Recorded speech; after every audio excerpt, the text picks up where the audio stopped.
everybody. I'm Jonathan Sigg. I'm April Sigg. And as you may or may not know, we're the founders of the Laser Lounge Spa and the Aesthetics Lounge and Spa. We've been watching a lot of different podcasts, and we thought this would be something good for us to do because we would really like to share our story and show people our growth. And we got a lot of fun stuff we could share with you along the way. We got stories like we could write a book on half the stuff that's happened in this business, right? And not just with us, but with our staff and clients too. So we thought it'd be a fun way to share it through a podcast. So this is episode one, number one. We hope you enjoy it. Why our life is crazy. Why our life is crazy, yeah. So this is the story of our life. Everybody thinks, you're in aesthetics. It's a good time, and you run a business that you started from nothing. And it's interesting how many times clients, at the end of the day, you work your day, you go home 5 o'clock, you just relax, and we're like, that's half our day. What are we doing after 5? Computers, phone calls, meetings. You name it. It goes till cooking dinner, doing laundry all at the same time. Until how late at night?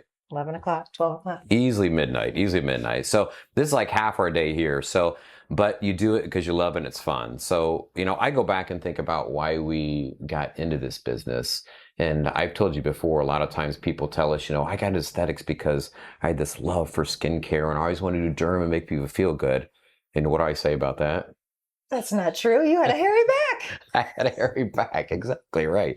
It was not at all about honestly making people necessarily feel better for themselves, so that the fact that I loved skincare, it was more about, look, I had a back that I wanted hair removal done on, and could I do this at a better price? We didn't even do toxin. I was against it in the beginning. We weren't doing any injections at all. And it was about, how do we really make this more affordable for people? So we wanted to help people, but to say skin was our passion, I can't say that was the case. It was, we wanted to get stuff done ourselves, but show people everybody could do this. And hence, I couldn't afford the $3,600 package for your back at Ideal Image. That's where we went to first. That's right. And then I found the other little shop. Gift for you. You get to keep your hairy back. I had to keep my sweater for a whole another year, which is not what I wanted, but it was more for you than me. But so hair removal, that's where it began. When people hear the name, the Laser Lounge Spa, like, where did that come about? And it came about because that's really what we started with. Mm-hmm, that's it. Just laser hair removal. Laser hair removal, massage and facials. And massage and facials, yes. And so, do you remember the first time we decided to get into this and I called you? We say we, it was you. Well, you jumped right on board though, right? I had to. Right. So I called you. I was at the gym where we were living at the time, and I was like, that place I was going to, hair removal, I really liked it, and it actually went out of business. You remember that? I went there, knocked on the door, and for your 4th treatment, and the guy's closed. They're not there, and I'm like, what? Now this is during the recession, so everybody's having problems. So I called you up, and I'm like, what if we call this guy up and say, what are you doing with that laser machine? Maybe we could make it work. And you're like, I don't remember what your first thought was. I was at my nursing rotation at the hospital, and I said, what is wrong with you? What are you thinking? So we decided to kind of, money for this. We had no money for it, but I'm kind of a wheeler and dealer, as you know. So, anyways, we called up Corey, was his name, who owned the place, and the place had shut down. I'm like, Corey, what's going on? I'm like, what? I got like still half a hairy back left. We're not done yet. We got to finish this. He's like, I can't keep this going.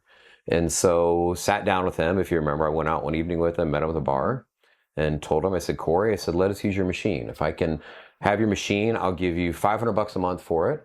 And if it works, then we continue with it. If it doesn't, then we give it back to you. Didn't you only have a paper towel to write that up on? That's it. We're in the bar. Yeah, it was actually on a paper towel that was from the bartender. And we wrote up a little contract on there.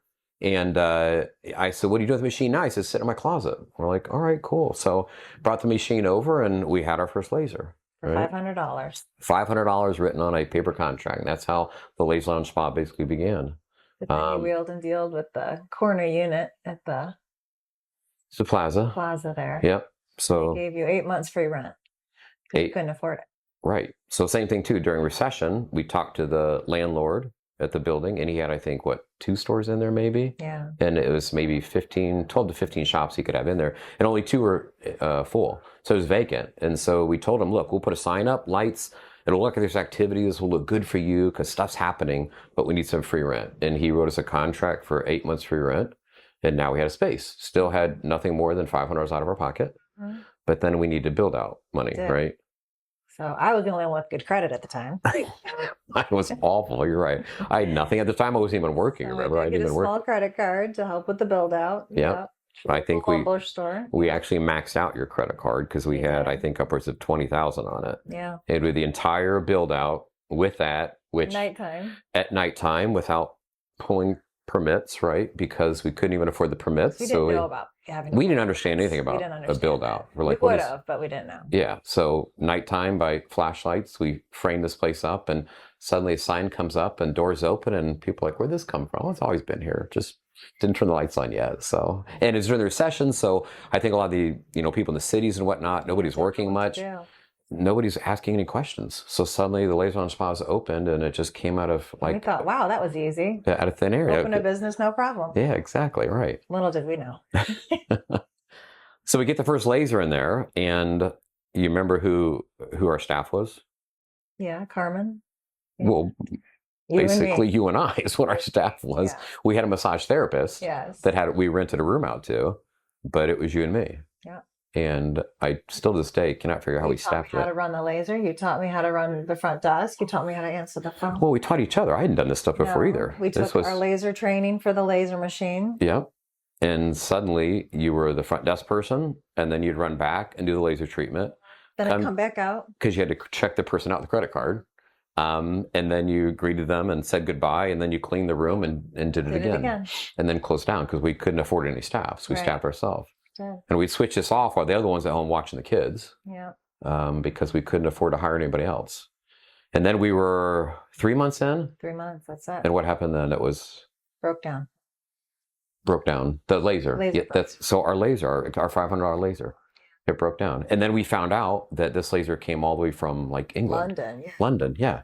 Like, what the? There's no technician that's going to fly here to fix this laser for us. So it cost us $1,500 to ship it there. That's right. And we're like, where do we get $1,500? We're selling $300 laser hair removal packages, which was our kind of spin on all this. Like you talked about, like Ideal Image was like thousands of dollars. Like, why does it have to be that much? And we do underarms. Our first package was, I think it was $399. Like $399, yeah. 6 treatments. Yeah, 6 treatments, $400. And then we were really not bright at that time either because we were willing to catch people. So we said a lifetime warranty on it. That was my favorite. Dumbest thing we ever did. So I think to like the last year, we still had people from 15 years ago coming back. By the way, I have a lifetime with you. But we still and we're like, honor it. oh my God, we still honored it. Yep. But we did that to get people in like, this is great forever and ever. So, but it sold packages. If $400 got underarms done and people were coming in. Hair was gone. It was gone forever. Didn't realize the whole hormonal cycle at the time. So we had a lot to learn with that. But it got a number of people in the door, and then the machine broke down. We shipped it to London, but it's gone for, how long was it? 6 months. 6 months, yeah. So that was a long time to get the laser. And that's when we realized we got to do something different, diversify. And that's kind of when the injectables came. We had our first rep come out to us and say, you guys should consider this. And again, 15 years ago, not many people were doing Botox and fillers. Right away, you went and took your classes and got certified. And we started offering a little Botox here, a little bit of filler there. And but we knew we needed more money. We needed capital because now we had a broken laser. We still couldn't afford the space. Our 8 months was coming to an end. And our family did not have faith in us. Yeah, they thought this was the dumbest thing ever. This was not smart. They did not help at all. Yeah, but I think about some of the times when we went through, when we were crazy. They all thought we were crazy because we could. You were just about done nursing school. I was a PA. I'd get a job just about anywhere, but my background in being emergency medicine, you know how much I loved that. Doing that for 10 years, totally burnt out. So I remember I still doing that at nighttime. I worked nights there, I'd come to spa to work the days when I could with you. You had a bed in the back you could sleep on. That's right. We put a bed in the back so the clients didn't know, but in between clients I would sleep because I'd work that night again for 12 hours in the ER. If they would have known that I was half asleep when I did their injections at the time, that probably would have turned a few people off, but they had no idea. And then, but we had so many struggles then too. I think of, the first time that we couldn't pay our electric bill. Right. And to me, that's still to this day, I can remember sitting there with our 2 young kids and our power going out. Like, what are we going to do? And what did you tell us to do? Pray. Pray. We're people with faith. We grew up. I mean, a lot of people don't know that April and I, we actually met each other in a church youth group. Both of our parents were actually Our pastors. dads were ministers. And so we met that way. So we had a deep faith, and we believed that there was, higher power that's making all this happen. And we're sitting there, and we're like, "What are we going to do?" And she said, "Let's pray." And so we have a prayer together, and the doorbell rings, and I go to the door, and I'm like, "Who are you?" And I'm with the electric company. And you had, how did this come about? I signed up for a sweepstakes on the email. I was going on my emails, and it said, register to win $5,000 if you Or customer. of FPL and tell us how good we did. And there's hundreds of thousands of people's registering. And true story, we sit down, let's pray for a minute. Doorbell rings. I wasn't home though. Why weren't you It was home? the next day. Oh, I was at school. You were at school, but when did they come to the door? When you were home. Oh, I was home. Okay, Yeah. but we prayed together. We prayed the day before. The day before. I'm sorry. Okay, so we prayed. We sat down and prayed the day before. What are we going to do? We have no power in the house, and I'm sitting at home. You weren't home, I wasn't. right? Doorbell rings. I go at the door, and who is it? A representative from FPL saying, "By the way, you just won $5,000. Giving you a check. Gave me a check for $5,000, just like that." We're like, just blown away. And you said, "Can I give it back to you so you can turn my power on?" It's like, "I just want my electricity back." He said, "No, sir, this is real. You got to sign a document and a waiver and all this stuff." And I'm like, calling you. I'm like, "You would." I said, why did we get this? And you're like, "I just filled it out, And so of all people, the ironic part for us to lose our electricity, and of all people, the electricity people give us $5,000. Very ironic, but that's where, again, it builds on and shows why we had faith a lot of this too. Absolutely. So that got us through one of those little cushions there to help us get through that part of it. And then the second part is we needed, like we said, capital for the business. Our laser was crapped out. We couldn't really afford to get it fixed. We're doing injectables. And so we checked out some machines that we could buy. We checked out our newest location that we're in here today, actually, and realized we need some money. And then we met this wonderful man, Ken Sutherland, right? And you remember? Yeah. Very devout Christian that we knew. Yes, yes. Actually met him through someone through a church also. He said, "What is your plan?" Yeah. And he came together with what? How many people? 5 total. Yeah, 5 buddies, and they called themselves Paradise Partners. Paradise Partners, yes. They formed a little group called Paradise Partners, and they said, "What do you need?" I said, "We need roughly $125,000 because we need a new laser. We want to do a build out. We really want to blow this thing out, but the banks aren't going to give us a dime, right? And they said, "That's all you want?" And we're like, "Yeah, that seems like a lot." For us, it was a lot, but I think it was interesting because they all met, and these are all businessmen. One of them was a high executive accountant, and he sits down and he says to me, "So let me see your P&L and balance sheet." And I look at him directly, if you remember, and I'm like, "What's a P&L and balance sheet?" And he goes, "Are you fucking kidding me?" And I'm like, "I don't know what that is." He goes, "How are you going to run a business? You don't even know what a P&L." I said, "We're not business people." I said, "We're not business people, but it's all right here." I said, "I know exactly how we're going to make this work, how we can make this sell, and how we can be successful." And the next day, Ken calls us and he said, "All right, here's your check." Gave us a check. All 5 guys dropped in $25,000 and called themselves Paradise Partners. They were golfers. And with interest and all, in 3 years, we paid them off. We did. Yeah. 3 years. So we're able to give us that boost that we needed to get through it. So, it's thankful for them. Very thankful for them this day. And Ken still works for us to this day. Yes, he does. Yeah, he still works for us today as advisors. Yes. It's just interesting because a lot of people, I think, sometimes think that, we came into this by, either somebody just gave us money or we had money or we had, we came from nothing. We came from a $500 contract on a laser, and we're able to build this up with good people to get where it is now. We've been married now for 29 years. You have to remind me, a long time, and which is a good thing. But I always told you from the beginning that it would never be a dull moment, right? Never a dull moment. I didn't know what you meant by that. I was like, you're not going to go through life and be like, I led a good life and it was nice and I had these kids. I always told you it's going to be like this. But you will sit back one day and look back and be like, you'll be like, that was a story I could write a book about. So, and where we're at today, it hasn't been boring. When we think about, still when we were struggling, and I think sometimes about kids and like the holidays and You didn't want any more kids after 2. I wanted Right. one more. Yes. We waited 8 years, and then you came to me in our lowest part of our life. Lowest as in poorest part of our life. We're always happy. And you're like, let's have a baby. I'm like, what? You're like, who I are am you? 36 years old. Took me 6 months to say yes. Yeah, I know, but you did. You said yes. I did. So then we had our son. We had our son. Still running the Thank place. We had a little bit of staff then, which was good, but you were still We had front 2 desk all the more. time. Didn't have money for a sitter, so Luca came with us. Yes, yes. And then that, I think First of 9 always our months. very, very first bad review. I don't know why it was bad. Well, Guy was bad to weird. some, but do you remember what it was? Yeah, I was breastfeeding at the front desk, checking out. Not that anybody knew. You just lead off with that. Up along with my milk supplier, and the guy was checking out, and he was perfectly fine. All of a sudden, Luca kicked his leg up, His foot goes up a bit. and he's like, "What's under there?" I'm like, Mm. "My baby." And then, So a few days later, we get this review, 1-star review. apparently, And it says that, good spa, like the services, but don't really appreciate the front desk lady breastfeeding us. She's checking me out. And we're like, okay, so new rule in the rule book, all staff cannot breastfeed your baby at the front desk. That's a big no-no. We found that gives you a bad review.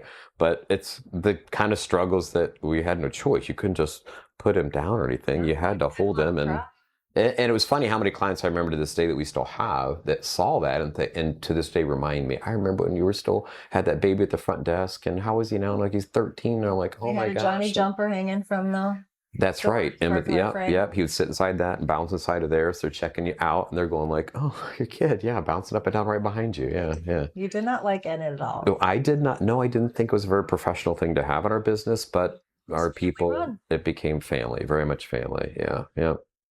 Which, as we kept expanding and growing into things, when we think about where we went from one store, we were how many years in before we expanded? We were 5 full years in. 5 years. We had the one store for 5 years, right? And for I think the first 4 of that, I still did the ER. Was it 4 years? So I would work the 12-hour nights in the ER. You were still working with school and with the kids at home, working the spa. And then during the day, I'd come here and do the injections. A lot of people think that lasted for months, whatever. This was years we did this. I worked for a general surgeon 2 days a week. That's right. Yep. Yep. So working full-time, nights and days for 4 years to make this whole thing grow. Because everything I did in the ER, we had to put back into it because this was not making any money. But then when it started to turn a little bit and our ER friends started seeing you guys are kind of getting out of the ER, like something must be working. And that's when Billy Morris, who, Otto. yeah, first Billy and then Otto, like a few months after that, 2 buddies from the ER, like, how are you doing this? What are you doing? And like, well, we could show you how to do it. And then we thought, well, we've got a decent model now. Could we repeat this? And Billy was the first one to knock on our door and say, I want to do this. And, got his up and going, and Otto was short to follow. So that's kind of how we got expanded on that second and third store. Guys there too. Yeah, Dear two friends. wonderful. Yeah, yeah. And then you mentioned family because they didn't believe in us. They thought we were nuts, crazy, bonkers. But now, how many most that of our siblings are in our the spa company business with us at Right. different locations. We've got one managing one up in Both of Michigan. your We've got siblings. one owning one up in Michigan, another one in a couple in Indiana running them, and so I don't know if they thought they were My crazy, but sister.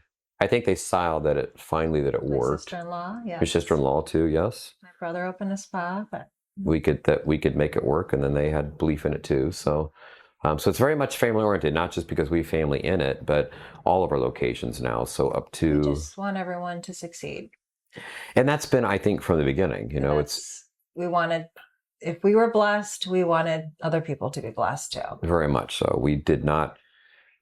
Our thing was if we do well, then we've said this in post before and whatnot too. So if we're doing well, you're doing well also. Right. And It's as not I've given my example to our staff before too. Again, if I'm driving that Lambo, you're gonna drive a Mercedes or a Porsche. Again, you won't drive a Lambo. You don't but drive a Lambo, but they already drive their Mercedes. I told him I'm still not there yet, but yeah, but they're still driving. You're their Mercedes. Yeah, you're right. So it's always been, I feel like, our philosophy giving back. I think of what we did 2 weeks ago with Haven for Hope. Oh yeah. Haven for Hope, right? Right. Yeah. So again, helping kids in third world countries. Been doing this 3 years in a row, and a lot of people I found out had no idea we were doing this. And yesterday they came by again and said, "You have raised over $50,000 in 3 years for us." Like, I knew we were doing good as we cut them a check for 12 grand for the event we did last week for them. Mhm. So it's not that I go around bragging. That's why people don't know about it, but it shows I like to think again to give back. You know, we've been fortunate and blessed in a way that let's share that. And I think we feel that way about our staff too. Of course. Do we suggest working with our spouse, or do we suggest having people work with their spouse? I don't know. That's your response, Aaron? Sometimes it's great. Overall, I love working with my best friend. That's the easy part. I think you have to be passionate about what you do, and I don't think there's a lot of couples where they both enjoy necessarily the same thing.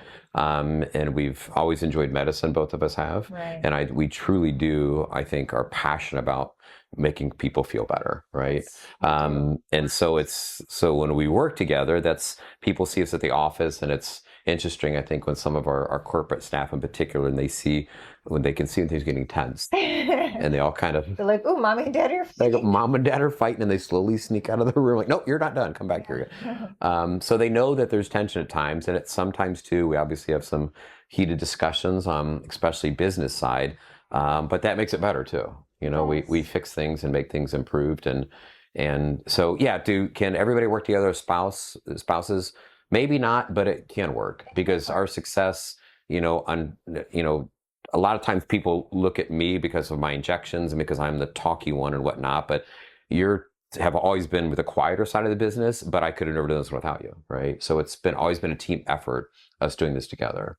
So it can be done. You can't take it personally, even though you get very upset with me sometimes. But apparently, it's not at me; it's at everyone else. I always tell you that. I said, "No, it's someone else, but you're the one. You're my sounding board. I have to let you know about it." And that's okay. But where it's gotten us today, again, too, kind of coming full circle from starting from, that humble beginning and that broken down laser that's actually still in our garage. We're going to bring it to our event here next week. We have our 15-year anniversary. Yeah. Which is, I think, kind of a big deal. Yes. I know that locally people are excited because in 4 hours we had almost 200 people RSVP to come to this event. Excited to see who everyone is. So we will have some of our paraphernalia and bring out that old laser to show people how it all began. So it'll be fun. But going from that one store to now at 17, and then we have 2 more in the works right now too, which we have not announced yet, but we've signed on 2 new locations in different parts of the country, which is very exciting, that it continues to grow. But it's always been, I think, for us about family. It is. The team. We like family-like organizations. Yes. We don't like anyone to feel like they're being slighted. Our team has always been family to us. And I think which it'll be fun in future podcasts, as we sit down with some of them and talk about some interactions and stories. And we have employees with us 12 years now, that came right out of college and, are working with us still to this day because we treat them as family. So it's always been for us kind of the golden rule. It is. We treat people the way you want to be treated. Exactly, 100%. So if I don't want to be treated that way, then I shouldn't treat somebody else that way. And we never go to bed mad. That's a trick too, yeah. It feels like, what's the success to your marriage? And yeah. I go to bed mad, just not at you. Just not at me, yes. We solve our problems before we go to bed. It doesn't matter. It's 3 o'clock in the morning. We will talk through it before we fall asleep, for sure. Right. Yeah, yeah. And business too. So I feel like I've spent more time with you now than sometimes I spend with you all day long. I agree. This has been enjoyable to have an hour with you here. I'm looking forward to the next opportunity. We do this again. I like to get more of our staff involved too. Definitely. And I think it'll be helpful to show viewers again, what you can achieve, starting from not much of anything. But if you're interested in the aesthetic business, which this is booming, as we know, and taking off, there's a lot we have to offer. We were doing this before many others were doing it. So how do you make it happen? No, well, that's why we're a continued business, right? So unfortunately, everybody is growing old, but it's a continued stream of people for us.